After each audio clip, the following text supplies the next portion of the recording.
자, 말라기서로 구약이 끝이 나고 말라기에서 한 장만 넘기면 어떻게 돼요? 바로 마태복음이 나와요. 신약이 나와요.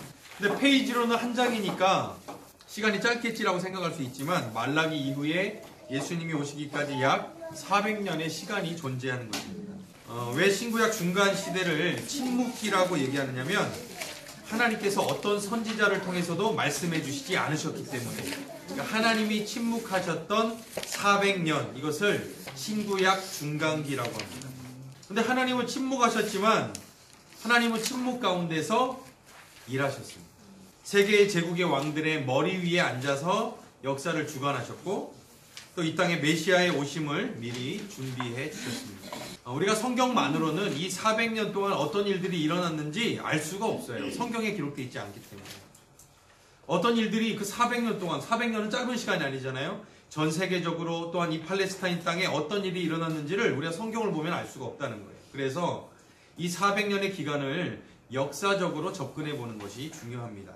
그래서 신구약 이 중간사를 공부하는 것이 중요한 이유는 바로 신구약 중간 시대를 이해할 수 있어야 신약 성경을 이해하게 되기 때문입니다. 예를 들어서 우리는 신약 성경을 읽으면서 헤롯이라고 하는 왕의 이름이 자주 등장을 합니다. 그죠? 헤롯왕 하면은 뭐 어떤 이미지 들어요? 나쁜 놈 이렇게 합니다. 싸잡아서 옛날 바로왕 하면 나쁜 놈 이렇게 하는 것처럼 파라오라고 하는 이름 속에 수많은 파라오가 존재하잖아요. 헤롯도 마찬가지예요. 헤롯 대왕인지, 헤롯 아켈라온지, 헤롯 빌립인지 누구인지 알아야 이해가 된다는 거예요. 우리는 싸잡아서 다 헤롯인지 알아요.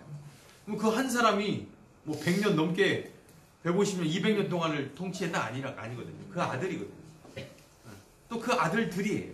그러니까 이게 누구인가를 알게 되는 거예요.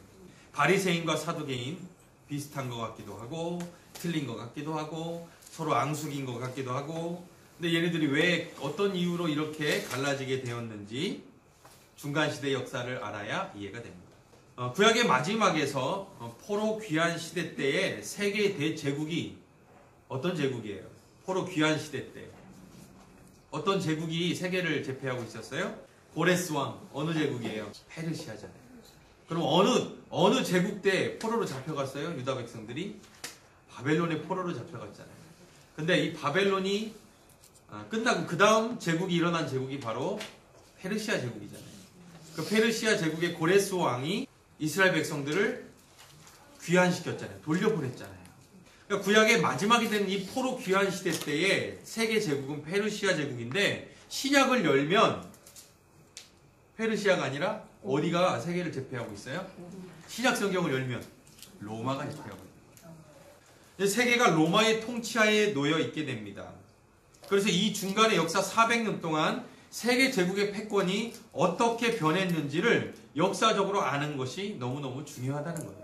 그리고 말라기를 지난주에 너무 짧게 지나갔는데 말라기서의 마지막 내용이 이렇습니다. 말라기 4장 5절 6절, 말라기 4장 5절 6절 시작. 주의 크고 두려운 날이 이르기 전에 내가 너희에게 엘리야 예언자를 보내겠다. 그가 아버지의 마음을 자녀에게로 돌이키고 자녀의 마음을 아버지에게로 돌이킬 것이다. 돌이키지 아니하면 내가 가서 이 땅에 저주를 내리겠다. 유대인들은 전통적으로 엘리야 선지자가 하늘로 승천을 했잖아요. 승천했잖아요. 엘리야 선지자. 그래서 이 언젠가 다시 엘리야 선지자가 내려올 것이라고 하는 그런 기대와 믿음을 가지고 있었어요. 그런데 이 말라기서에서 지금 엘리야 예언자를 이 땅에 보내주시겠다고 예언하는 거예요. 엘리야를 보내주겠다. 그럼 이 엘리야가 누구일까요? 엘리야가 누구일까요? 바로 침례 요한입니다. 침례 요한이 이 땅에 왔을 때 한 일이 바로 회개를 선포하고 메시아의 오실 길을 예비하는 일이었잖아요. 우리 마태복음 11장 14절, 이거 중요한 거니까 다 찾아보겠습니다. 마태복음 11장 14절. 자, 너희가 그 예언을 기꺼이 받아들이려고 하면 요한, 바로 그 사람이 오기로 되어 있는 엘리야이다. 누가 얘기한 거예요, 이거는? 누가 얘기한 거예요? 예수님이 얘기한 거예요. 예수님이 엘리야가 누구다? 요한이다. 그런데 재밌어요. 요한복음 1장 21절 한번 볼까요? 요한복음 1장 21절 시작. 그들이 다시 요한에게 물었다. 그러면 당신이 누구란 말이요? 엘리야요? 요한은 아니요 하고 대답하였다. 당신은 그 예언자요? 하고 그들이 물으니 요한은 아니요 하고 대답하였다. 그래서 그들이 말하였다. 그러면 당신은 누구란 말이오? 너 누구야? 우리를 보낸 사람에게 대답할 말을 좀 해주시오. 그랬더니 뭐예요? 나중에 광야에서 나는 외치는 소리다. 또 밑에 뭐라고 그래요?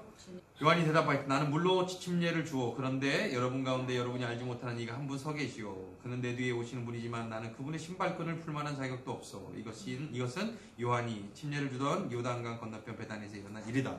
자, 예수님은 엘리야가 요한이라고 그러고 요한은 엘리야가 나는 아니라고 그러고 누구 말이 맞아요? 이 남자가 제 남편이에요. 그런데 전 아니에요.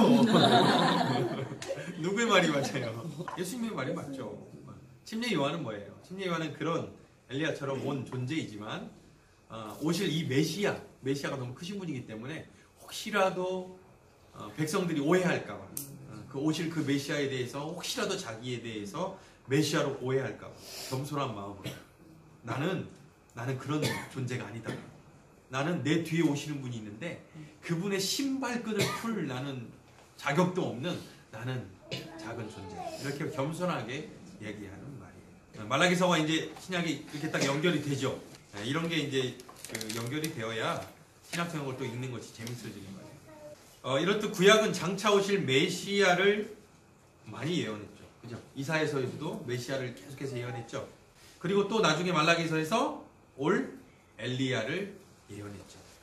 그래서 신약은 예언의 성취로 침례 요한이 등장한 후에 예수님께서 등장하심으로 이 약속을 성취했죠. 침례 요한과 예수님은 친척 관계예요. 약 한 6개월 정도밖에 차이가 나지 않아요. 그럼에도 불구하고 요한은 자신이 예수님의 길을 예비하는 자라는 것을 잊지 않았죠. 자신의 사명과 정체성을 잃지 않았어요. 자, 바벨론에 의해서 BC 587년에 유다가 완전히 멸망을 당한 후에 유대인들의 외형적인 국가는 어때요? 사라진 것처럼 보였습니다. 멸망했잖아요. 끝났습니다. 완전히 끝났다고 생각했습니다. 그런데 그 포로 생활 속에서 유대인들은 새로운 공동체를 만들어갑니다. 지도자 에스라를 중심으로 또 느헤미야를 중심으로 말씀을 회복시키고 회당을 세워서 예배를 회복시키고 유대인의 정체성을 교육하고 말씀을 필사하게 하고 말씀을 연구하게 하고 자녀들에게 가르치고 그러면서 이렇게 새로운 영적인 회복의 그 유대인 정체성을 다시 회복하는 물결이 일어나죠. 이것이 바로 지금의 유대교의 바탕이 됩니다. 그래서 이들은 포로 생활을 통해서 이스라엘은 세상 나라들과 같은 정치 국가가 아니다. 하나님을 섬기는 종교 국가다. 신앙으로 이어지는 종교 국가라는 사실을 그들이 깨닫게 됩니다. 자, 400년간의 중간기 시대의 역사를 쭉 살펴보는 거예요. 역사 공부 시간이에요. 역사를 한번 살펴보겠습니다. 성경에 나오지 않는 역사예요. 그런데 성경과 연관이 돼요. 자, 구약 성경이 끝나는 포로 귀환 시대에 세계를 제패했던 제국은 어떤 제국이라고 그랬어요? 페르시아 제국입니다. 여러분, 사실 페르시아는 그렇게 큰 대제국을 일으킬 만한 나라가 아닙니다. 여기 이제 지도에다가 보시면, 자, 바벨론 제국이 있을 때 사실은 메데 바사라고 나오죠. 성경에서 메데 바사. 사실 메데가 큰 제국이고 페르시아는 아주 작은 것이었는데 사실은 나중에 이 고레스라는 인물 때문에 이 메데 바사 연합국에 페르시아가 오히려 주권을 잡고 페르시아라는 제국이 된 거예요. 바벨론 제국을 무너뜨리죠. 그리고 이제 최초의 엄청난 대제국을 만든 것이 바로 이 페르시아잖아요. 고레스라는 그 큰 인물이 있었기 때문에 페르시아는 세계로 활용하는 대제국이 될 수 있었습니다. 고레스 왕이 등장했을 때 듣보잡이었죠. 도대체 메데도 아니고 페르시아, 바사에 누구냐?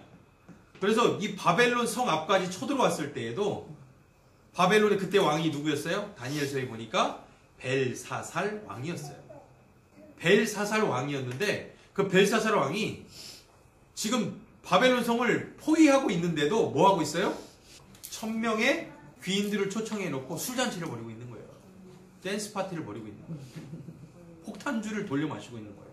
취하니까 야, 저 창고에서 저 유대 애들이 성전에서 사용하던 그 귀한 금그릇, 은그릇 다 가져와. 그러면서 자기의 어떤 그 정복, 어떤 야욕을 이런 것들을 자랑하는 거죠. 과시하는 거죠. 야, 금그릇에 부어 먹어봐. 금그릇, 은그릇 먹어요. 술 취해가지고. 지금 누가 포위하고 있는데? 고레스. 너희는 절대 이 바벨론 성을 무너뜨릴 수 없다는 거죠. 바벨론 성을 제가 저번주에 얘기했잖아요. 유프라테스 강이 이 성 자체를 에워싸서 흐르게 만들어서 도저히 어느 누구도 이것을 내성과 외성으로 이어있기 때문에 절대 내성을 누구든 정복할 수가 없다. 이 성의 높이가 가장 높은 곳이 100m라고. 엄청난 성이죠. 와봐. 도저히. 그래서 나중에 얘기했죠. 고레스가 자기가 아끼던 그 백마를 잃고 나서 약속했던 게 뭐예요? 내가 이 강물을 여자들이 무릎도 적시지 않고 다닐 수 있는 강으로 만들어버리겠다라고 얘기했잖아요. 그래서 360, 양쪽 180개씩 360 갈래의 강을 갈래로 나눠버린 거예요. 그래서 어떻게 물이 다 새 나가요. 그렇죠. 그러면 수심이 급격히 확 낮아진 틈을 타서 바벨론 성에 침입을 한 거죠. 그 날이 어떤 날이냐? 바로 이 벨사살 왕이 잔치하던 날. 그 잔치할 때 뭐가 나타났어요? 손가락 나타났죠. 손가락 나타나서 메네 데겔 우바르시. 아무도 해석할 수가 없죠. 우리 지금 여기 히브리어 써놓으면 해석할 수 있어요? 뭔 소리? 저 뭐야? 두렵죠. 저걸 누가 해석할 수 있어요? 다니엘이 해석해 주죠. 달아보다 라는 뜻입니다.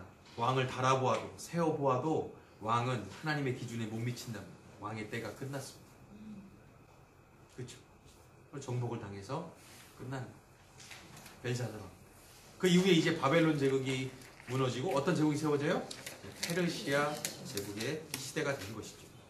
그리고 페르시아 제국의 고레스 왕이 대제국의 왕이 되었을 때 어떤 정책을 핀다고 그랬어요? 자, 이 원통형 비문이죠. 고레스 왕의 원통형. 지금도 이어 있는 원통형 고레스 왕이 포로 귀환을 허락한, 너희들의 땅으로 들어가서 너희들의 성전을 다시 지어라, 다시 재건하라 명령한 비문이죠. 유대인들을 예루살렘으로 보내서 성전을 재건할 수 있도록 허락한 왕입니다. 여러분, 이것을 보면 하나님은 대제국의 왕 위에 계셔서 그들의 마음을 감동시키는 분이 바로 진짜 왕이신 하나님이시다. 여러분, 대제국 바벨론 느부갓네살 왕 위에 앉아서 하나님 뭐라고 했어요? 느부갓네살, 너 까불지 마.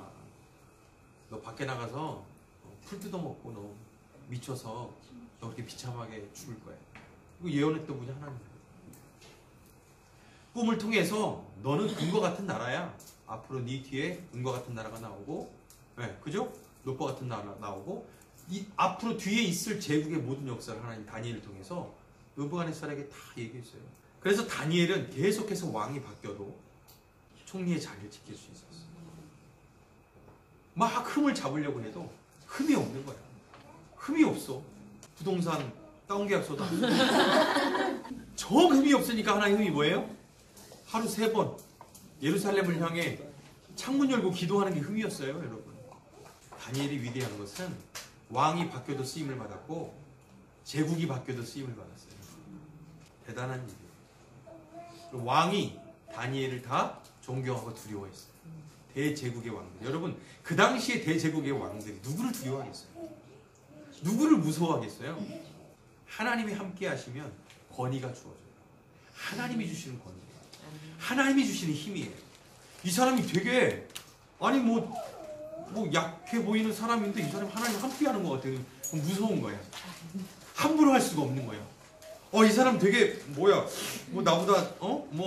나보다 좀 별론 것 같은데, 그런데 뭔가 있어. 뭐예요? 하나님이 함께 하시는 것 같아요. 여러분, 그게 영적 권위예요. 하나님의 임재로 인하는, 하나님이 그래서 함께 하시는 사람은 누가 세상에 함부로 할 수 없어요. 우리 그런 사람이에요. 세상에 함부로 할 수 없어요. 이 고레스 왕의 이름을 이미 이사야가 예언하고 있잖아요. 이사야는 어느 시대? 히스기야 시대. 분열 왕국의 남유다 왕국이 이제 저물어가기 전에 북이스라엘 이미 멸망하고 그때 활동했던 이사야가 누구를 예언했어요? 고레스를 예언했어요. 제가 그때 읽어줬죠. 고레스. 그렇게 하나님이 예언한 왕. 그래서 대제국의 왕도 내가 세운다라고 하나님이 말씀하시는 거예요. 하나님이 인류 역사의 통치자이십니다. 고레스는 이후에 지금의 터키 끝쪽에 있는 리디아 제국, 이제 위에 있는 게 리디아인데요. 리디아 여기까지 이제 다 완전히 정복을 하는 거예요. 그런 다음에 북쪽에 있는 마사게타이라고 하는 북방 민족. 얘네들은 겁을 안 먹는 거예요, 도저히. 그런데 얘네들을 얕보고 토벌하러 갔다가 토미디스 여왕에게 무릎을 꿇고 전사를 하게 됩니다. 그 뒤를 이어서 이제 고레스의 아들인 캄비세스 2세 BC 530년부터 522년까지 페르시아 왕국을 다스리는데요. 애굽을 정복시킵니다. 그리고 에티오피아를 정벌하러 가는 길에 칼을 탁 쓰고 칼을 딱 꼽다가 이렇게 딱 꼽다가 폼 잡다가 허벅지를 칼로 찔러요. 샥 하면서 안 보고 있잖아요. 샥 그랬는데 허벅지를 찔렀어. 그렇게 파상풍에 걸려 죽게 됩니다. 캄비세스 2세가 아들이 없이 죽는 바람에 그 다음에 이제 페르시아의 7명의 장관들이 의논해서 세운 왕이 바로 다리우스 왕입니다. 이 다리우스 왕은 고레스의 딸 아토사라는 여자와 결혼을 하고 이 페르시아의 전성기를 보냅니다. 이 아내인 아토사가 자꾸 이 여자는 전쟁을 부추겨요. 여보, 쓸어버려. 여보, 가서 싸워. 뭐하고 있는 거야? 할 수 있어. 전쟁을 부추겨요. 스키티아 전쟁, 또 유명한 마라톤 전쟁, 그렇게 일으키지만 별 성과가 없습니다. 이 마라톤 전쟁은 아주 유명한 전쟁이에요. 여러분들이 잘 아시는 페르시아와 그리스의 전쟁이죠. 이 싸움에서 승리한 이 아테네의 전령이 이 마라톤 광야에서 아테네까지 약 40km를 넘게 달려와서 승리했습니다. 그렇게 죽잖아요. 그래서 이 사람을 이렇게 기념하여서 마라톤 경기. 그래서 뭐 제가 보니까 42.195km다 뭐 이렇게 해서 마라톤 경기를 하잖아요. 그때 이제 페르시아 제국이 세계 제국이었지만 이렇게 많은 전쟁을 했었고 또 이렇게 하면서 점점 이제 세가 약화되고 있는 것을 보게 됩니다. 이 다리우스 왕의 아들 이 누구냐면 아하수에로 왕입니다. 우리 아하수에로 왕하면 우리 생각나요. 아하수에 그렇지 에스더의 남편입니다. 자기 아버지와 페르시아 황실의 명예를 회복하겠다고 수십만 명의 군대를 소집해서 유럽을 정복하러 갔다가 테르모필레 전투에서 스파르타 300 군사들을 상대로 큰 손실을 입게 되죠.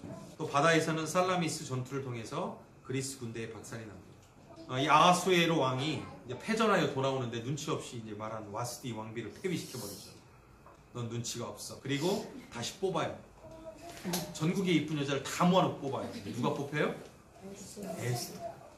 에스더가 상당히 예뻤던 거예요.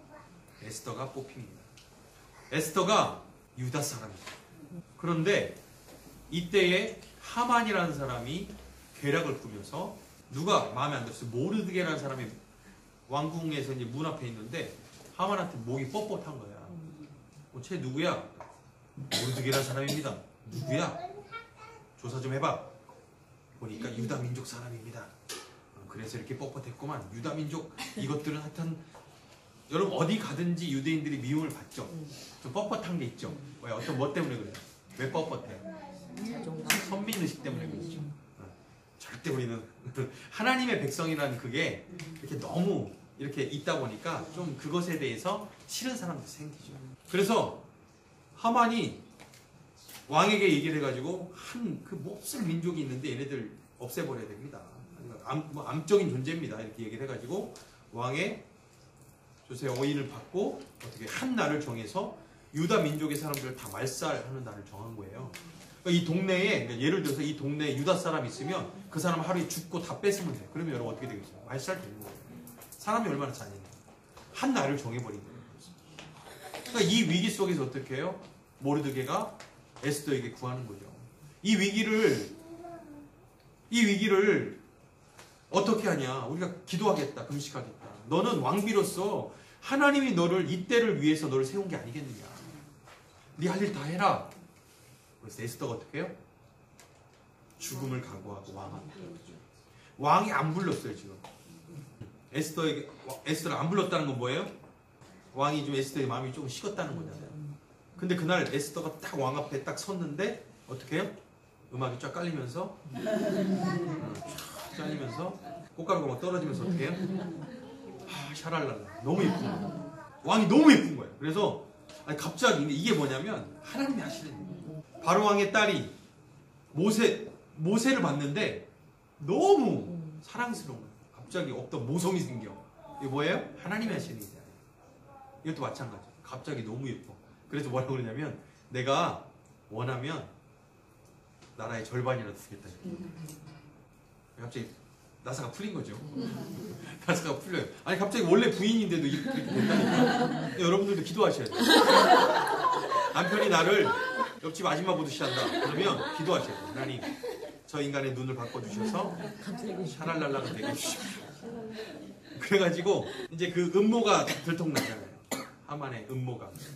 또 하만이 에스더에게 갑자기 막 살려달라고 이렇게 하는 모습이 어떻게 보여요? 왕이 보니까 에스더를 또 막 덮치려고 하는 모습처럼 보여가지고 왕이 저놈을 죽여라 그랬더니 모르드게를 달아서 죽이려고 했던 그 장대가 있었어요. 그 장대에 하만이 달려 죽게 되죠. 그러면서 이스라엘 백성들이 구원을 얻게 되죠. 그 날을 기념하여 생긴 명절이 불임절. 이스라엘에게는 정말 민족이 살아난 날이잖아요. 엄청 우리나라 3.1절 같은 날이에요. 광복절 같은 날이에요. 이 이야기가 에스더서에 있습니다. 그 다음에 아하수에로 다음에 그 아들 누구냐면 아닥사스다 왕. 여러분 세계사에는 이름이 조금씩 다 달라요. 그래서 이제 그게 헷갈리는 거예요. 성경에 쓴 이름하고 키프로스를 구부로 이렇게 쓴 것처럼 유럽을 구라파 그렇게 얘기하는 것처럼 다른 이름이에요. 아닥사스다 왕이 등장하는데 이 아닥사스다 왕은 누가 생각나야 돼요, 여러분들은? 느헤미야가 생각나요. 아닥사스다 왕 때 느헤미야는 왕궁에서 술 맡은 관원장이었어요. 그 아닥사스다 왕도 누구의 눈치를 봐요? 신하, 느헤미야의 눈치를 봐요. 네가 안색이 안 좋아. 왕이 여러분 그게 아니고 대제국의 왕이 뽑냐? 죽고 잡냐? 바로 영창이나 바로 가는 거거든요. 근데 왕이 느헤미야의 안색을 샀어요. 왜? 뭐가 그렇게 힘들어? 상담 좀 하자. 그래가지고 말하니까 어떻게 해요? 저는 잘 사는데 제 민족이 너무너무 이런 어려움 가운데 성벽이 다 없어서 수탈을 당하고 이렇게 어렵게 살고 있습니다. 그리고 어떻게 해요? 다 허락해. 내가 뭐 해주면 좋겠니? 이렇게 허락하는 조서를 써주십시오. 그래가지고 느헤미야가 52일 만에 총독으로 임명돼서 예루살렘의 성벽을 52일 만에 다 재건했어요. 놀라운 일이에요. 아닥사스다 왕의 마음도 하나님이 주장하신다. 이렇게 대제국 페르시아 제국의 왕들과 성경의 이야기가 어떻게 해요? 밀접하게 연결되어 있어요. 이것은 성경이 꾸며낸 허구적 소설이 아니라 역사적 사실이라는 증거입니다. 페르시아 제국 이후로 더 많은 전쟁들을 통해서 점점 나라가 어떻게 되냐면 힘을 잃어가게 되죠. 네, 그때 일어났던 나라가 그 다음 일어나는 제국이 어떤 제국이에요? 바로 그리스, 헬라 제국입니다. 여러분들이 잘 아는 알렉산더 제국입니다. 알렉산더 대왕의 아버지인 필립 2세가 먼저 마게도니아 지역과 그리스 세계를 통합했죠. 근데 부하에게 허무하게 암살을 당하고 그 뒤에 아버지를 이어서 20살의 나이에 알렉산더는 반란을 진압하고 고린도 동맹군을 결성해서 큰 3번의 전쟁 만에 승리를 해서 약화된 페르시아를 무너뜨리게 됩니다. 알렉산더는 12살 때 어른들도 타지 못하는 거친 말을 명마로 길들였죠. 또 아버지가 승전을 하고 돌아오는 그 환영식에서 모두가 기뻐하고 있는데 혼자 울고 있는 거예요. 왜 울고 있니? 아버지가 다 정복하면 나는 뭐 하라는 거예요? 이렇게 대단한 아이죠. 그가 이끌었던 페르시아와의 3번의 유명한 전쟁, 그라니쿠스 전쟁, 333년 이수스라고도 하고 아수스 전투, 331년에 가우가멜라 전투입니다. 이 3번의 전쟁이 아주 유명한 전쟁입니다. 여러분 이 전투 중에서 이 이수스 전쟁이 유명한데 알렉산더는 4만 명의 군사를 이끌었고요. 페르시아는 60만의 대군을 가지고 출격을 했습니다. 어떻게 됐을까요? 여러분 4만 명 대 60만 명. 기드온도 아니고 어떻게 됐을까요? 이 전쟁에서 알렉산더 쪽 군사는 2,300명이 죽었고요. 페르시아는 10만 명이 전사하게 됩니다. 이 전까지의 전쟁은요. 왜 제국이 승리를 하냐면 쪽수의 전쟁이에요. 10만 명 데리고 가면 어떤 나라도 그냥 네 형님하고 그냥 무릎 꿇는 거예요. 그렇죠? 숫자의 전쟁이라고요. 그런데 이 전쟁, 알렉산더 이후로는 전쟁에서 중요한 것이 뭐냐면 전략이 된 거예요. 전쟁의 승패는 전략에 좌우됩니다. 이렇게 타고난 전략가요, 전술가였던 사람이 바로 알렉산더. 그가 어디까지 정복을 해요? 어디까지 전쟁을 해요? 이 인더스강, 인더스강 유역까지 정복을 하면서 울며 했던 말이 더 이상 이제 정복할 곳이 없구나 하는 말이었어요. 참 어려서부터 참 심오한 말만 하죠. 아버지가 당하면 내가 뭐 해요? 또 다 정복하고 나서 이제 정복할 곳이 없구나. 그러다가 33살의 나이에 이제 그 역사는 여러 가지로 얘기를 하더라고요. 열병이 나서 죽었다. 말라리아로 열병이 나서 죽었다고 하는 사람이 있고요. 또 어떤 역사학자들은 사실 너무 오랜 시간의 전쟁에 있다 보니까 그 불만에 찬 부하들의 암살로, 그 수배한 어떤 그 암살로 죽었을 것이다 생각하는 사람도 있어요. 어쨌든 죽었습니다. 이 알렉산더는 스승이 누구였냐면 아리스토텔레스죠. 아리스토텔레스의 영향을 받은 사람입니다. 그래서 그가 정복한 나라마다 헬레니즘 문화를 전파하게 되죠. 또한 그리스 헬라어가 전 세계에 공용어가 되게 만들었습니다. 이렇게 큰 제국을 통일해 놓고 갑자기 알렉산더가 사라져버린 거예요. 죽었잖아요. 그러니까 이 헬라 제국은 갑자기 멘붕에 빠집니다. 그러다가 알렉산더 아래에 있었던 이제 그 부하들이 막 처음에는 여러 의견들이 있었어요. 통합해서 다스리자, 분열해서 나누자, 뭐 이런 의견들이 있다가 결국은 알렉산더 아래에 있었던 힘 있는 4명의 부하들이 서로 땅을 나누어서 통치를 하게 됩니다. 이것이 이제 그 지도인데요. 이렇게 제국이 나눠지는 것도 다니엘서 11장 3절에서 4절 말씀으로 예언되어 있습니다. 다니엘서 11장 3절 4절 그리스에서는 용감한 왕이 일어나서 큰 권력을 쥐고 다스리면서 자기 마음대로 할 것이다. 그러나 그의 권세가 끝날 때가 되면 그의 나라가 깨어져 천하 사방으로 나뉠 것이다. 다니엘의 예언이거든요. 그렇게 쪼개진 4개로 쪼개진 나라의 지도를 보시기 바랍니다. 카산더, 마게도니아 본토를 중심으로 다스리고 리시마쿠스, 트라키아와 소아시아 서쪽 일부를 다스렸고 셀류커스, 땅이 좀 크죠? 그리고 시리아와 바벨론 지역을 다 다스렸고 프톨레미라고 하는 이 사람은 바로 이집트 땅을 다스리게 됩니다. 이 카산더나 리시마쿠스의 영향력은 그리 크지 않았고 이 두 나라의 기싸움이 치열했는데 바로 프톨레미와 셀류코스 이 두 나라가 유대 땅에 영향을 미쳤습니다. 왜냐하면 이 지도상 보세요. 프톨레미와 셀류코스가 붙어있는 이곳이 어디예요? 바로 이스라엘이잖아요. 유대 땅이죠. 그래서 이 유대 땅을 프톨레미가 정복했다가 셀류코스가 정복했다. 이렇게. 그러니까 유대 땅은 계속해서 속국을. 원래 이제 셀류코스의 상관이었습니다. 프톨레미가. 그래서 이 프톨레미가 셀류코스가 좀 지가 땅덩이가 크다고 좀 세게 나오거든요. 내 부하였던 놈이 이러면서 셀류코스를 제압하기 위해서 전쟁을 벌이는 게 이것이 바로 150년 전쟁입니다. 세상에 150년 동안의 전쟁이었어요. 100권을. 그런데 여러분 큰 땅덩이 변화는 없었어요. 근데 어디만 왔다 갔다 했을까요? 사실 이 오랜 전쟁 속에서 누구의 등이 터졌을까요? 생각해보세요. 누구의 등이 터졌을까요? 유대, 이스라엘. 힘이 약했던 이스라엘은 이쪽에서 올라가면서 한번 주워 터지고 우리 졌어 열받아 주워 터지고 또 저쪽에서 내려가면서 한번 주워 터지고 올라가면서 분풀이로 주워 터지고 가면서 뺏고 여자들 잡아가고 남자들 징용해 가고 이런 일들이 계속 있어요. 얼마나 보물을 많이 빼앗아 갔으면 이런 배경 속에서 계속해서 약탈을 당하니까 사람들이 돈을 벌면 이제 어떻게 하냐면 금은 보화를 가지면 어떻게 하냐면 땅속에 묻는 거예요. 묻는 방법밖에 없어요. 뭐 스위스은행이 있어요? 뭐 은행이 있어요? 어떻게 해요?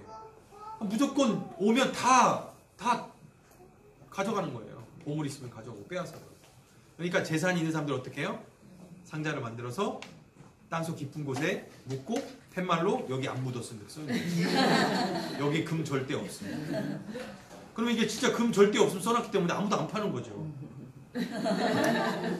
그래서 시간이 지나다가 어떻게 해요? 나는 건강하게 살 줄 알았는데 갑자기 교통사고가 났어. 구루마에 치였어. 죽었어. 그래서 죽었단 말이에요. 아들한테 얘기를 했어야 돼. 죽기 전에. 아들아, 그 보물이 내가 저기 표지판 밑에 보물 이렇게 하다가 죽었어. 그래서 어떻게 해요? 보물이 있는 곳을 몰라. 어떻게 해요? 그런 숨겨둔 재산들 있잖아요. 주인 없는 재산들. 그렇게 하다가 여러분 신약 성경에서 뭐예요? 밭에 감추인 보아의 비유가 나오죠. 그러니까 이런 배경 속에 제기가 돼요. 그 당시에 얼마나 이런 시대를 겪으면서 밭에 감추어진, 그러니까 땅에 속에 묻혀진 보아들이 얼마나 많겠어요. 그런데 하도 이런 일들이 많으니까 이스라엘은 정한 거예요. 유대들은 정한 거예요. 그러니까 보물을 발견하면 이거는 뭐 누구의 원래 땅인지 계속 바뀌었으니까 보물을 발견하면 발견한 자가 인자다. 그래서 그가 눈치 보지 않고 이 보물 다 가지려면 어떻게 해요? 그 땅을 사버리면 되잖아. 내 거가 되면 내가 천천히 그거 보물 해내어 살 수 있잖아. 밭에 감추어진 비유의 이야기가 이런 배경 속에서 나옵니다. 성경은 한국을 배경으로 하고 있지 않기 때문에. 자, 이제 초기에 패권을 잡았던 이 이집트의 프톨레미가 유대 땅을 다스릴 때는 그래도 비교적 유화 정책을 펼쳤습니다. 그러다가 중요한 일이 있었는데 이제 프톨레미 2세 때 이 프톨레미 2세가 유대인들의 구약 성경을 이 공용어인, 이 당시의 공용어인 헬라어로 번역하라고 합니다. 그래서 유대인들 랍비를 12지파에 6명씩 72명을 모아서 헬라어로 이 히브리어 구약 성경을 번역을 하게 됩니다. 이 번역본이 그 유명한 셉투아진트 70인역이라고 하는 최초의 헬라어 번역본 성경입니다. 그렇게 거의 100여 년 동안의 프톨레미 왕조의 지배를 받던 이 유대 땅은 BC 198년부터 세력이 막강해진 셀류코스 왕조의 지배를 받게 됩니다. 이 셀류코스 왕조는 대부분 악한 왕들이 많았어요. 여러분 이 두 나라가 150년 동안 전쟁한다는 것이 얼마나 힘이 들었겠습니까? 그래서 이 셀류코스의 왕조의 안티오코스 4세가 마지막 힘을 모아서 애굽의 이 프톨레미를 딱 치러 가는데 이미 그때는 로마 제국이 카르타고와의 전쟁에서 이기고 애굽에까지 힘을 뻗치고 있는 거예요. 로마 제국의 이 힘에 잔뜩 겁을 먹게 되죠. 로마가 한번 싸워볼래? 그러는 거예요. 그리고 자존심이 상해서 안티오쿠스 4세가 돌아가면서 또 어디를 밟아요? 자존심이 어땠어요? 스크래치가 났어요. 열 받아야 안 받아요? 무지 받아요. 완전히 화풀이를 해댑니다. 그러니까 평소에도 그가 잔혹한 행동들을 너무나 많이 했지만 정도가 심각한 예루살렘 성전에 돼지피로 제사하게 하고 이방 신상을 갖다 놓고 성경책들을 불태워버리고 우상에게 경배하게 하고 제사장들의 자녀들의 귀를 막 잘라버리고 안식일과 할례를 못하게 폐지시키고 어떤 역사책에는 경건한 유대인 650명을 전차로 깔아 죽이는 사건도 있었다. 여러분 해도 너무한 이제 이 폭정이 이어지니까 안티오쿠스 4세의 폭정 앞에서 드디어 이 유다 땅에서 독립혁명이 일어납니다. 이대로는 못 살겠다. 지렁이도 밟으면 꿈틀거린다. 이때 이 마따디아 제사장과 그의 아들들이 중심이 되어서 마카비 독립혁명을 일으킵니다. 독립전쟁을 일으킵니다. 근데 이 독립전쟁이 승리해요. 성공을 합니다. 그래서 이 유대가 어느 강대국의 간섭도 받지 않고 독립을 이루는 기간이 있어요. 약 100년 동안. 놀라운 일이죠. 그 전까지는 계속해서 대제국의 통치 아래에 있었어요. BC 165년에 3,000명 정도의 최정예 군사로 게릴라전을 펼쳐서 수만 명의 안티오코스의 군사들을 무찌르고 쫓아내고 예루살렘 성전을 다시 회복시키면서 깨끗이 이 더럽혀진 안티오코스 4세에 의해서 더럽혀진, 그러니까 다니엘서에서 그 성전 제사를 그만 성전을 더럽힐 거라고 하는 예언됐던 그 적그리스도가 누구냐면 바로 이 안티오코스 4세를 가리켜요. 1차적으로. 그래서 성전을 깨끗이 회복시키고 청결하게 한 날을 기념해서 만든 날이 뭐냐면 바로 수전절이라는 절기입니다. 이때 이제 성전에 꺼졌던 등불을 밝히기 위해서 기름을 찾았는데 기름이 하루치밖에 없는 거예요. 근데 그 하루치의 기름으로 성전에 기름을 뗐는데 어때요? 8일 동안 기름이 떨어지지 않는 거예요. 하나님이 함께 하셨다. 이 절기를 그래서 빛의 절기, 한우카 수전절이라고 합니다. 그래서 성경을 읽다 보면 신약 성경에 수전절 명절이 됐다라는 그런 말들이 나와요. 이 배경이 있어야 수전절이 어떤 명절인지 알게 되는 거죠. 그러니까 구약에서 신약으로 바로 넘어가면 수전절을 알 수가 없어요. 이 중간기를 알지 못해요. 자, 이렇게 마카비 혁명을 통해 세워진 왕조가 바로 하스모니안 왕조입니다. 이렇게 독립을 이룬 하스모니안 왕조가 이두메, 에돔까지 밑에 있는 에돔 땅까지 정복을 하면서 그때 에돔의 지도자였던 안티파스 그를 에돔의 총독으로 앉혀놓고 너 우리 힘세진 거 알지? 조공 바쳐? 네. 그래가지고 그 에돔의 안티파스가 조공을 바치며 형님으로 모십니다. 이 안티파스가 누구냐면 바로 헤롯 대왕의 할아버지. 여기서부터 헤롯 가문이 이스라엘과 악연을 맺기 시작합니다. 이 헤롯의 집안이 앙심을 품고 있다가 나중에 로마에 충성 맹세를 하고 유대 땅을 로마가 정복할 때 그것을 도와주면서 로마에게 싸바싸바 하면서 자신들을 유대 땅에 집정관의 왕으로 세워달라고 부탁을 합니다. 그래서 헤롯 가문이 유대 땅의 왕이 되어서 유대 백성들을 다스리게 된 것입니다. 그래서 우리가 예수님이 활동하던 시대에 유대 땅의 통치 구조가 어떻게 되었는가? 유대인들의 왕이 헤롯이고 또 유대 땅은 로마의 통치 아래에 있는 이 이중 구조 속에 지배체제 속에 있었다는 것을 우리가 이해해야 신약 성경이 이해가 됩니다. 또한 하스모니안 독립왕조 때 이 마카비 아들 중에 아들 유다를 이어서 왕이 된 마카비 요나단이 자신을 스스로 대제사장으로 임명을 해요. 대제사장은 아론의 자손을 통해서 이어줘야 됩니다. 정통성으로. 죽어야 바뀌어요. 그런데 왕이 스스로 대제사장이 되겠다는 거예요. 이것을 강력하게 반대했던 사람. 그래서 우리는 이렇게 이제 더럽혀진 이런 성전에서 우리는 예배할 수 없다. 그러면서 광야로 떠난 무리들이 바로 나중에 신약의 에세 레파드. 이렇게 왕이 제사장직을 겸하게 되면서 대제사장은 더 이상 아론과 그의 자손을 통해 이어져 오는 하나님과 백성을 이어주는 백성의 존경받는 영적, 종교적 지도자가 아니라 이제는 엄청난 권력과 부의 대명사가 되기 시작한 겁니다. 이렇게 정치와 종교가 분리되지 못한 상황 속에서 제사장 가문이 권력을 잡게 되자 이것에 불만을 품었던 사람들이 있습니다. 그렇게 강하게 반대하던 정통 하시딤들을 내쳤는데 그들이 누구냐면 바로 이 바리새파의 선조들입니다. 이거 말도 안 된다. 그래서 바리새파는요, 성전 중심이던 이 사두개파와 달리 민중 속으로 들어가서 율법을 연구하고 종교적인 행위를 중시하는 사람들이죠. 그래서 이들은 백성들의 존경을 받았던 사람들이에요. 그리고 바리새파는 이 국제화의 흐름이나 헬레니즘에 대해서 반대했고 성전 제사보다 회당의 예배를 중요시했고 율법을 중요시했고 대부분 평민들로 이루어진 세력이었습니다. 반대로 사두개파는 대제사장을 중심으로 성전 중심의 문화를 세워가면서 친권력적인 활동을 했죠. 친권력적. 정치적인 입지를 다졌죠. 정치 세력입니다. 헬레니즘 문화를 수용하려고 했고 성전 제사 중심, 사제들 중심으로 이렇게 자신의 명목을 이어갑니다. 그래서 바리새파와 사두개파는 경쟁 관계에 있었습니다. 또 종교적으로도 신앙적으로도 다른 부분이 있었는데 바로 사두개파는 모세 오경만을 믿고 부활이나 내세나 천사들에 대해서도 한마디로 기적적으로 이런 눈에 보이지 않는 것에 대해서는 인정하지 않으려고 했던 사람들이 바로 사두개파입니다. 그래서 우리가 신약 성경을 읽으면 이 바리새파와 사두개파의 갈등과 경쟁의 모습들을 많이 발견하게 됩니다. 셀루코스 시대부터 권력을 키워가기 시작했던 로마 제국은 어느덧 세력을 확장하여서 전 세계를 지배하기에 이르렀습니다. 중요한 것은 이 로마가 유대 땅을 정복하게 될 때 약사빠른 헤롯 가문의 안티파터가 폼페이에게 붙어서 유대 정복을 도와주면서 유대 땅을 다스리는 집정관의 자리에 오르게 됩니다.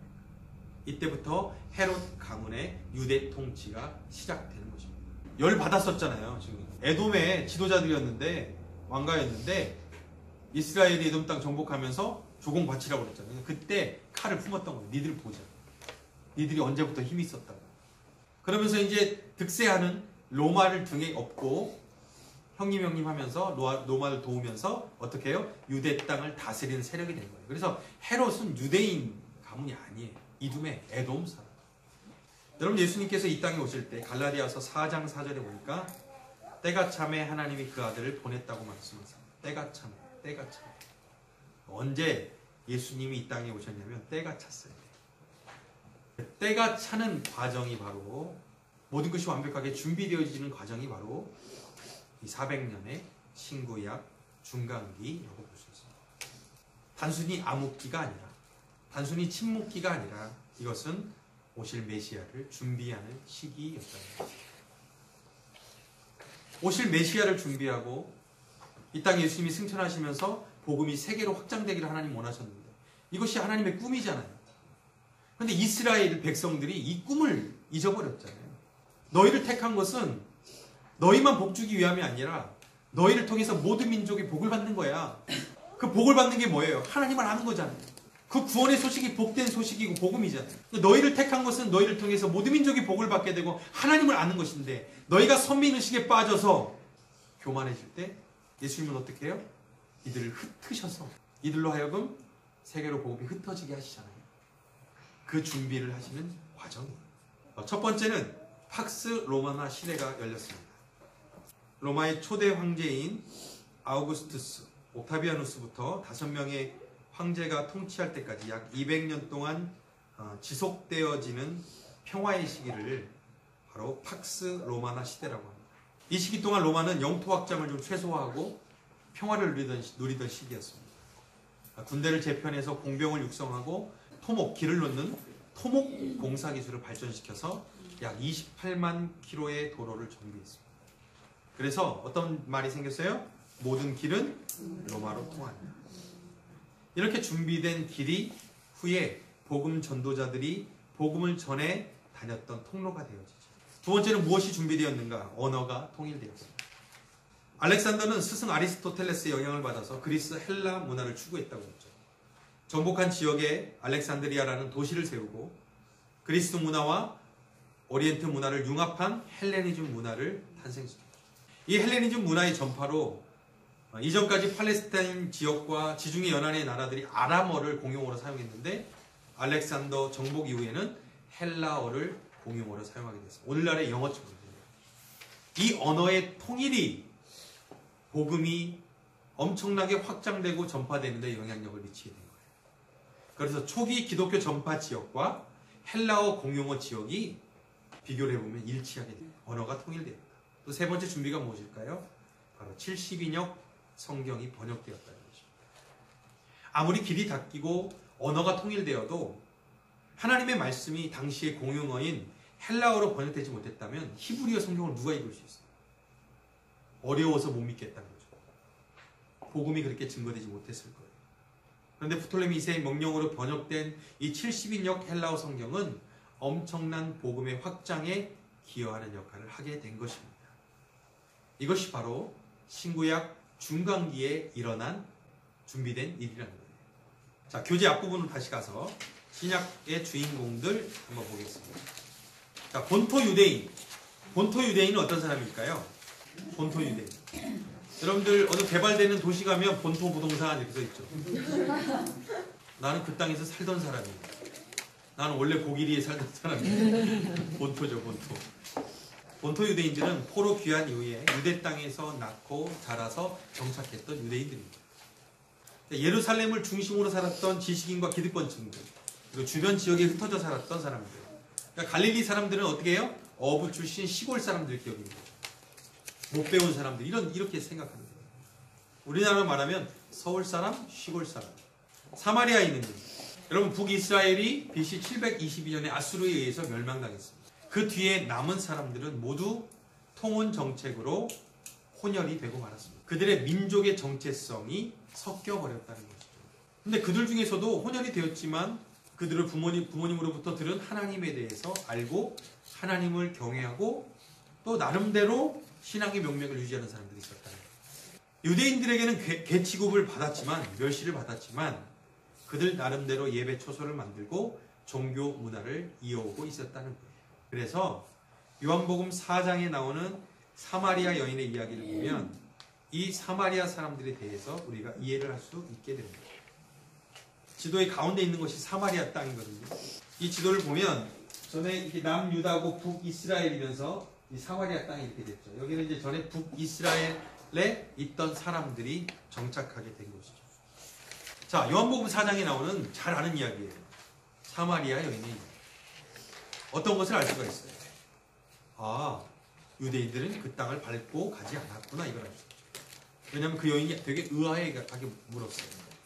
당신은 내가 보기에 유대인인데, 유대 복장을 한 사람인데 왜 나에게 말을 걸고 내게 물을 달라고 합니까? 원래 유대인은 우리가 상종을 안 해요. 알고 있고. 유대 사람들은 사마리아 사람들을 상종도 하지 않았구나. 그리고 어떤 사람들은 아예 그 땅을 밟기 싫어서 이렇게 먼 곳으로 돌아다녔다. 예수님이 그 땅으로 가신 거죠. 누구를 만나주시기 위해서? 사마리아 여인을 만나주시기 위해서. 그 한 사람을 찾아 예수님은 그 더운 날에, 그 더운 시간에 야곱의 우물에 가신 거예요. 그 여인 예수님께 묻잖아요. 물을 달라고 하고, 당신 내가 보니까 조금 용하네요. 선지자십니까? 네 남편을 데려와라. 남편 없어요. 이렇게 하면 될 줄 알았어요. 없지. 다섯도 원래 네 남편은 아니지. 그리고 지금 이 남자도 네 남편은 아니잖아. 퍽. 어디에서도 목장 모임에서도 오픈하지 않았죠. 자기의 과거를 아는 거예요. 그죠? 내가 보니까 당신은 선지자십니다. 그래서 어떻게 해요? 그런데 그걸 알고 나서 예수님께 뭘 물어요, 이 여인이? 그러면서 뭘 묻냐면요, 예배를 물어요. 우리 조상들은요, 저 산에서 예배해도 된다고 그랬는데 저 산에서 예배하는 거 하나님 받아주시나요? 이렇게 묻는 거예요. 그 산이 뭐냐면 그리심산. 사마리아인들이 예배드릴 거예요. 예수님이 뭐라고 말씀하세요? 너희가 이 산에서도 저 산에서도 예배하는 것이 중요한 것이 아니야. 예배의 주체인 내가 여기 왔잖아. 어디서 예배를 드리냐가 중요한 것이 아니야. 예배를 드리는 자의 마음이 중요한 거야. 그래서 참으로 나에게 예배하는 사람은 신령과 진리로, 영과 진리로 예배할 때도, 그죠? 그 영과 진리가 뭐라고 그랬어요? 성령으로 예배하고, 진리는 말씀 안에서 예배하고. 신령과 진정, 우리가 정성으로 드리는 예배가 하나님이 받으신 예배가 아니라, 정성이 물론 중요하지만 영과 진리로 드리는 예배가 하나님이 받으신 예배가, 말씀 안에서, 성령 안에서 바르게 드리는 예배. 아무리 정성을 들여도 바르지 않으면 안 받는다고 했어요. 그죠? 틀리면 안 받는다고 그랬어요. 정성보다 더 중요한 것은 바르게 드리는 것이다. 예배를 가르쳐 주시는 거예요. 이 사마리아라는 배경을 알아야 신약이 이해가 되는 것이죠. 자, 헬라파 유대인과 디아스포라. 이 사람들은 바벨론의 포로로 잡혀갔거나 일찍이 외국에 흩어져서 정착해 살고 있었던 사람들입니다. 이들은 메소포타미아뿐만 아니라 유럽과 로마 그리고 러시아까지 흩어져서 정착해서 살던 사람들입니다. 이들은 그곳에서도 중국 사람들이 어느 나라에 가면 어때요? 차이나타운을 만들죠. 그리고 자기의 어떤 문화들을 이렇게 지켜오잖아요. 그런 것처럼 이 디아스포라 유대인들은 회당을 세우고 유대교의 정신을 지키며 신앙을 지켜오던 사람들입니다. 대단해요. 이 정통을 지켜가는 것이 얼마나 대단한지 몰라요. 후에 사도 바울이 전도 여행을 다닐 때 이들의 회당을 중심으로 전도 활동을 활발히 펼치는 것을 볼 수 있습니다. 자, 페이지를 넘겨서 정치적 강파. 자, 마카비아는 하스모니안 왕조를 시작한 마카비 혁명을 일으킨 사람들입니다. 예수님이 태어날 때 유대인의 왕이 나신다는 말을 듣고 예수님을 죽이려고 2살 아래의 모든 사내들을 다 죽이라고 명령했던 사람이 누구일까요? 헤롯? 그 사람이 바로 헤롯 대왕입니다. 헤롯 대왕. 베들레헴의 2살 미만의 남자아이들을 모두 죽이라고 명령했던, 그리고 동방박사에게 유대인의 왕이 나는 곳을 알면 나에게도 알려주라. 내가 경배하러 갈 거야. 그러면서 어떤 마음을 품었어요? 죽여버려야지. 유대의 왕을 죽일 수 없지. 그래서 이제 욕심을 품었던 사람이 바로 헤롯 대왕입니다. 자, 이걸 여러분들이 잘 알아야 돼, 헤롯을. 자, 지금부터 헤롯에 대한 설명입니다. 여러분, 대헤롯. 이 대헤롯은 잔인한 성격을 가진 사람이에요. 아내가 무려 10명이나 됩니다. 15명의 자녀들 중에서 둘을 죽였어요. 처남을 죽이고 장모까지 죽이는 남을 믿지 못하는 잔인한 성격의 사람이에요. 이 당시에 이런 말이 있었어요. 헤롯 왕의 아들로 태어나는 것보다 헤롯 왕의 돼지로 태어나는 것이 훨씬 더 생명이 안전하다. 그런 말이 민중들에게 떠돌을 정도였어요. 유대 민중들의 지지를 얻기 위해서 이게 헤롯 성전이거든요. 이제 헤롯 성전을 지었던, 처음부터 지었던 건 아니고 이제 개축한 거죠. 헤롯 성전을 건축했던 사람이 바로 대헤롯입니다. 이 성전이 뭐냐면 예수님께서 계속 명절에 어렸을 때부터 왔다 갔다 하면서 이 성전이 지어지는 것을 보셨어요. 그 성전입니다. 그래서 이 성전을 헤롯 성전이라고 부릅니다. 약 거의 80년 동안 이 성전이 지어져요. 이 헤롯 왕의 가계도를 한번 보겠습니다. 헤롯 왕의 가계도는 하도 복잡해서 이런 도표를 그리려면 설명이 되는 대표적인 콩가루 집안입니다. 동그라미 친 이 세 왕을 보세요. 헤롯의 아들 중에 아켈라오라는 왕이 있습니다. 아켈라오. 헤롯이 이제 죽은 후에 유대와 예루살렘과 사마리아, 에돔 지역을 다스린 분봉 왕입니다. 자, 아켈라오가 다스렸던 땅이 유대와 사마리아와 이두메 지역. 그러니까 메인 지역이죠, 그죠? 아켈라오가 다스렸던 땅. 근데 이 아켈라오가 이름처럼 악해. 사람들을 너무 괴롭히니까 사람들이 이제 민중 봉기가 일어나니까 로마에서 이 아켈라오를 추방시켜버려요. 저희 프랑스 고을 집안. 그러니까 이렇게 분봉왕으로 이쪽을 다스리던 왕이었는데 얘를 추방시키니까 이 추방시킨 이곳에 누군가 다스릴 사람을 세워야 될 거 아니에요. 로마에서 직접 다스린다. 로마의 지경으로 다스린다. 그래서 총독을 세우게 됩니다. 자, 이것이 이제 유대 땅을 다스렸던 총독이거든요. 로마의 지경 총독. 그러니까 여러분, 총독은 직영점이에요. 맥도날드 직영점은 본사에서 직접 파견하죠. 로마에서 직접 다스리는 거예요. 나머지 지역은 분봉왕들이 어떻게 해요?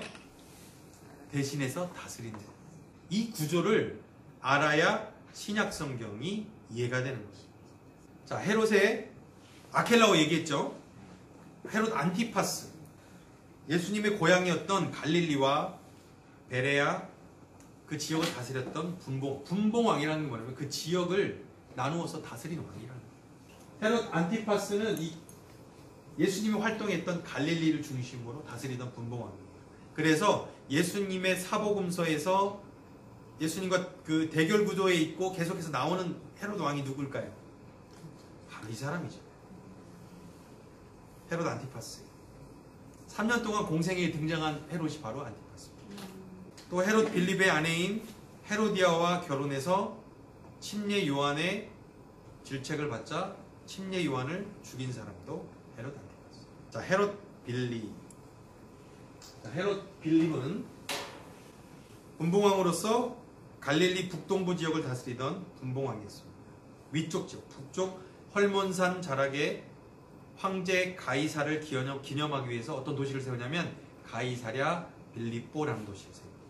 가이사랴라는 말이 카이사르 황제를 뜻하고 빌립보가 자기 이름 빌립보를 따서 황제에게 바친 도시를 만듭니다.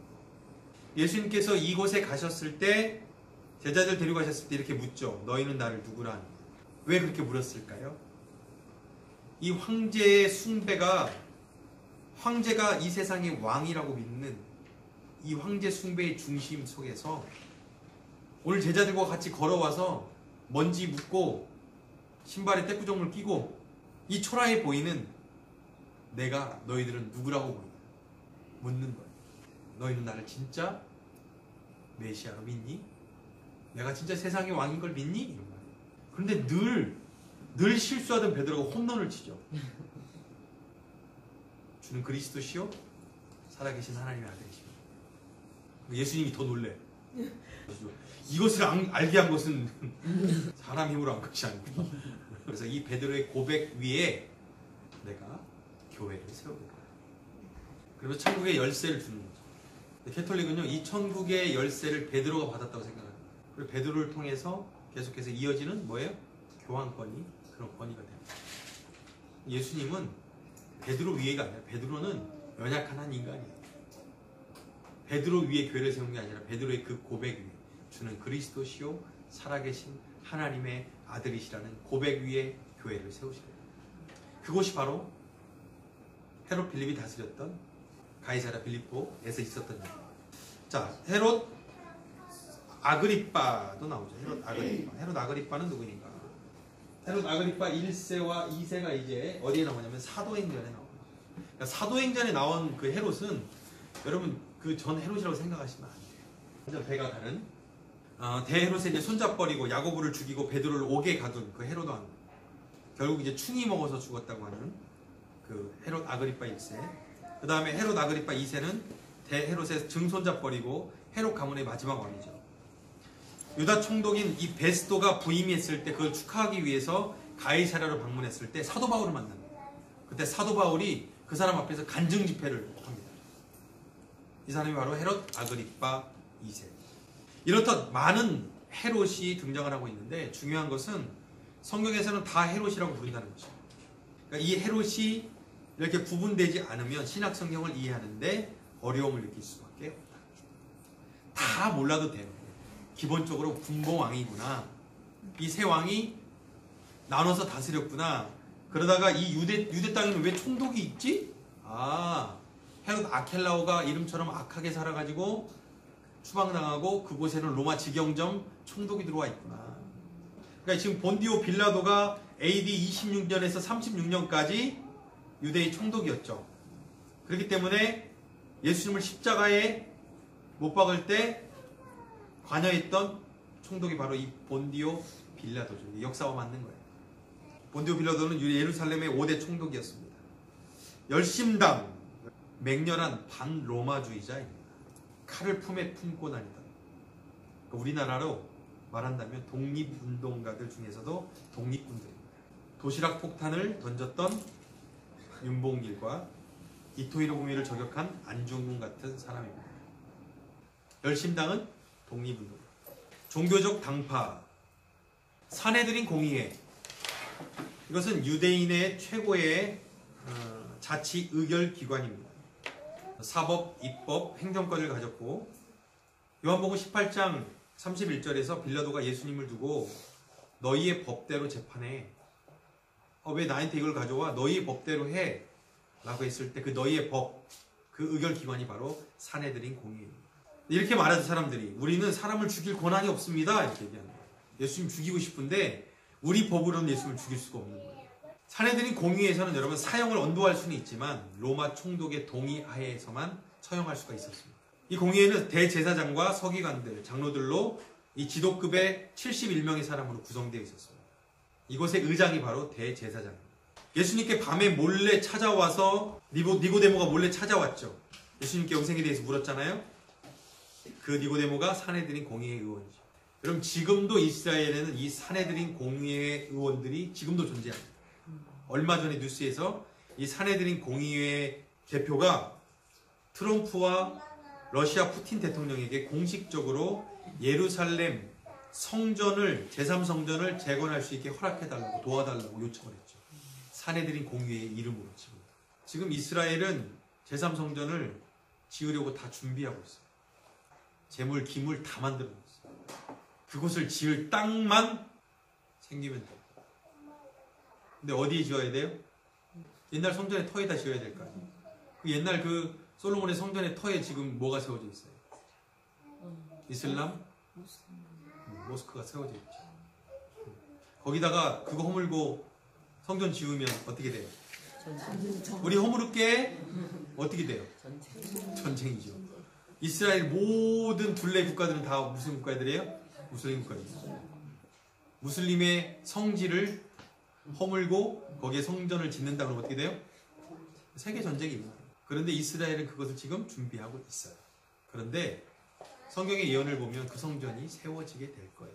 왜냐하면 요한계시록에 보면 그곳에 세워지는 성전 이야기를 하고 있잖아요. 우리는 몰라요, 역사를. 그런데 언젠가 그것이 세워지게 돼요. 근데 우리가 세계의 역사, 돌아가는 역사를 잘 봐야 돼요.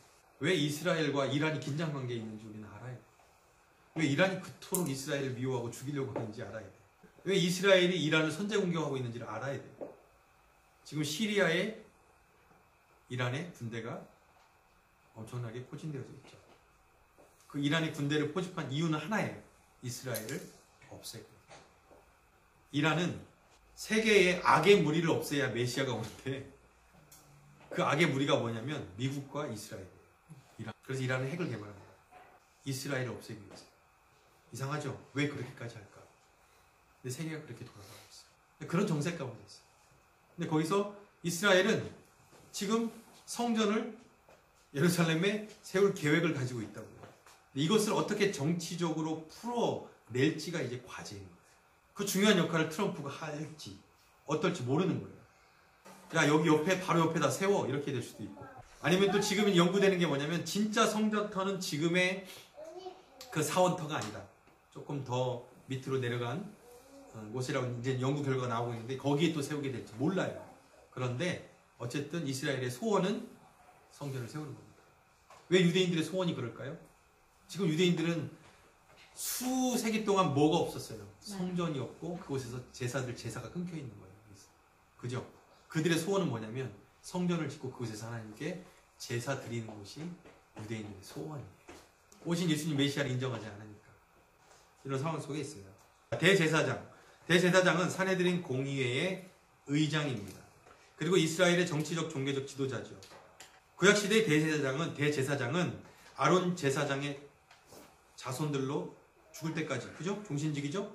하다가 대를 이어가야 하는 것인데, 예수님 시대의 제사장은 로마의 권력 아래에서 돈을 받고 임명을 합니다. 그러니까 자신이 돈을 주고 임명을 받았기 때문에 이들의 관심은 어디에 있어요? 돈과 권력이 있어요. 그래서 자신들의 이익을 위해서 성전을 주장하니까 성전의 판매권, 환전권 누가 가지고 있어요? 대제사장. 그래서 야, 이 재물 안 돼. 흠 있어. 안 돼. 여기서 파는 괜찮은 재물이어야 돼. 재물을 팔게 했어요. 멀리서 오는 사람들 재물 가지고 올 수 없으니까 재물 팔게 했다니까요. 비싸게. 양 팔고 비둘기 팔고. 그러면서 어떻게 해요? 커미션을 챙기는 거죠. 환전. 성전세를 낼 때는 여러분 사람의 화상이 그려져 있으면 안 되죠. 성전세를 내니까. 그래서 그 돈을 바꿔서 성전세를 내는 거예요. 돈을 바꿀 때 어떤 일이 일어나요? 남대문 시장에 가면 아줌마들 앉아있죠. 달러 바꾸죠. 팔 때와 살 때의 값이 다르기 때문에. 그러니까 이런 차익을 얻게 되는 거죠. 그리고 너 환전해. 그 환전권을 누가 줘요? 대제사장이 주기 때문에 대제사장에게 돈을 바치지 않으면 그 환전할 수 없는 거죠. 그러니까 대제사장이 얼마나 당시에 타락해져 있는지를 알 수가 있죠. 권력과 돈. 그러니까 예수님께서 이 땅에 오셨을 때 공생애를 시작하면서 가장 처음에 한 게 뭔지 아세요? 성전 청결이에요. 성전을 뒤엎어버린 거예요. 노금과 채찍으로 성전을 청결한 거예요. 누가 이 하나님의 성전을 이렇게 강도의 구렬로 만들었냐.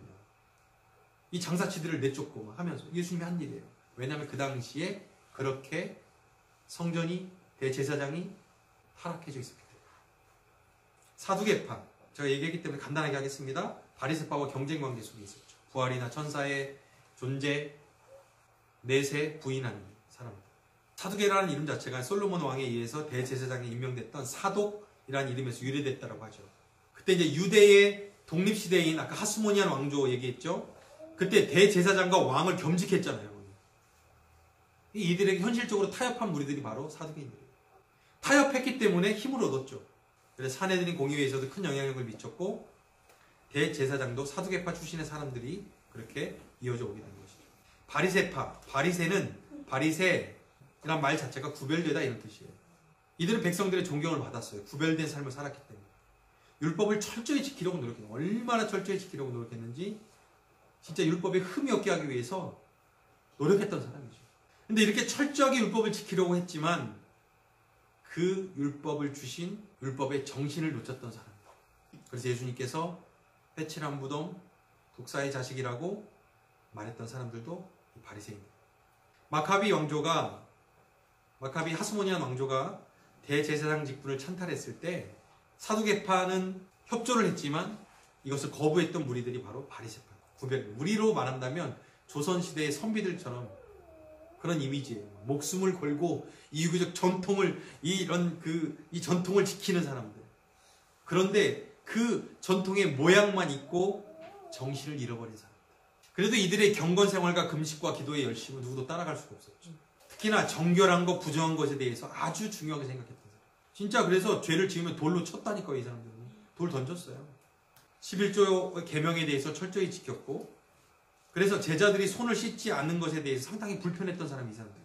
매주 2번 월요일과 목요일에 금식을 하고 하루 3번씩 기도하는 시간을 정해서 기도했고, 안식일 규정은 너무나 세밀해서 무엇을 할 수 있고 무엇을 할 수 없는지 세세한 조항을 지켜서 만들어서 지켰던 사람들이 바리새인들. 안식일에 일하지 말라라는 조항 자체를 얼마나 세밀하게 나눴는지. 지금도 유대인들, 이스라엘 사람들은 안식일이 되면 일을 하지 않기 위해서 엘리베이터 버튼도 안 누르잖아요. 이스라엘은 안식일용 엘리베이터가 따로 있죠. 층마다 서. 왜? 버튼 누르면 일이니까. 가스불 켜는 게 일이니까. 미리 데워두든지 식은 걸 먹든지. 왜 그렇게까지 갔을까요? 하나님이 안식일을 쉬어라라고 말할 때, 그 안식의 개념을 쉬어라 할 때 가스불 돌리지 않게 하기 위해서 그 계명을 주셨을까? 엘리베이터 버튼을 누르지 않게 하기 위해서 그 계명을 주셨을까? 아니야. 그렇게까지 율법을 막 파고 율법을 연구하다 보니까 그렇게까지 가는 거예요. 요세푸스에 의하면 예수님 당시에 바리새파 사람들이 약 6,000명 정도가 있었을 것이다. 에세네파, 사두개파와 바리새파는 복음서에 나타나지만 에세네파 이름은 많이 나타나질 않습니다. 언급되질 않습니다. 에세네파는 경건한 자라는 뜻에서 유래되었는데요. 바리새파와 같이 경건주의 운동을 했던 하시딤의 후예들입니다. 이 제사장직을 겸하는 그 하스몬 왕가의 문제로 바리새파는 세속 안에 살면서 세상을 좀 개혁하며 살자 이렇게 주장했던 반면에, 이 에세네파는 우리는 아예 더러운 세상 그러면서 산속으로 들어가서 완전히 세속과 피해서 경건 생활을 유지하려고 했던 사람들이 바로 에세네파입니다. 에세네파. 수도원적인 영성을 가졌던 사람들. 당시 약 4,000명 정도의 에세네파 사람들이 있었다고 하죠. 주로 공동생활을 했고 재산을 공동체에 바치고 서로 나누어 살았던 사람들. 1년 정도 시험을 거쳐서 2년 후에야 정식 멤버가 될 수 있었던, 철저하게 멤버를 정했던. 하루 일과를 아침 기도를 시작해서 오전에는 노동을 하고 점심때 되면 찬물로 목욕을 하고 흰 옷으로 갈아입은 뒤에 점심 식사를 하고 또 오후에 노동을 한 다음에 저녁은 아주 조금만 먹고, 함께 모였을 때는 침묵을 서로 지켜야 되고 계명을 엄격하게 지키고, 지키지 않은 사람들은 처벌하고 추방됐던 그런 수도원적 영성을 가졌던 사람이 바로 에세네파입니다. 이들의 중심지가 바로 쿰난 동굴입니다. 이곳에서 엄청난 양의 쿰난 사본이 발견되었죠. 자, 서기관은 모세의 율법을 보존하고 가르치며 실생활에 적용할 수 있도록 설명했던 사람. 당시에 율법만 쓴 사람들이 아니에요. 그 당시에 이스라엘 사회에서 매우 영향력이 있었던 사람입니다. 그러니까 종교적이고 신학적인 문제뿐만이 아니라 부동산의 문제, 이혼의 문제, 결혼 등의 문제들도 율법에 대해서는 어떻게 하는지, 율법이 어떻게 말하는지를 사람들에게 답변해 줬던 사람이에요. 그래서 율법교사 또는 랍비라고도 불렸던 사람들입니다. 예수님 당시에 힐렐과 샴마이라고 하는 유명한 두 서기관이 있었는데, 힐렐은 온건한 편이고 샴마이는 엄격한 편이었습니다. 이 힐렐의 제자 중에 한 사람이 가말리엘이고, 이 가말리엘은 바울의 스승입니다. 바울이 가말리엘에게 율법을 배웠다고 하죠. 유명한 율법학자 서기관에게 배운 거예요. 자, 읽어보겠습니다. 피정복 지역으로서 복잡한 문화와 배경을 가졌다. 이게 지금 이 이스라엘, 유대의 배경이었어요. 복잡했죠. 이런 상황 속에서 신약의 시대가 열려진 거예요. 자, 첫 번째, 시작. 대제사장이나 사두개인이나 헤롯 땅 같은 권력층과 열심당과의 갈등이 있었겠죠. 두 번째, 시작. 종교 기득권 세력, 대제사장, 사두개파와 비판 세력, 바리새파, 에세네파의 갈등. 제가 얘기했죠. 이들이 갈등 가운데 있었던 구조 속에 있었던 거예요. 자, 세 번째, 시작. 아랍어를 쓰는 본토 유대인과 헬라어를 쓰는 헬라파 유대인들 간의 갈등. 이것은 이제 여러분들이 나중에 초대 교회를 이해할 때 이해가 됩니다. 본토 유대인들이 교회에 있었고 헬라파 유대인들이 또 교회에 들어온 거예요. 헬라파 유대인들은 좀 사고가 열린 헬라적 사고를 가진 사람들. 아, 뭐 먹는 게 뭐가 그렇게 중요해. 근데 여러분, 본토 정통 유대인들은요, 엄청나게 율법에 대해서 민감했던 사람들이에요. 그러니까 이들이 같이 교회 안에서 생활하게 되니까 엄청난 교회에 문제들이 생기죠.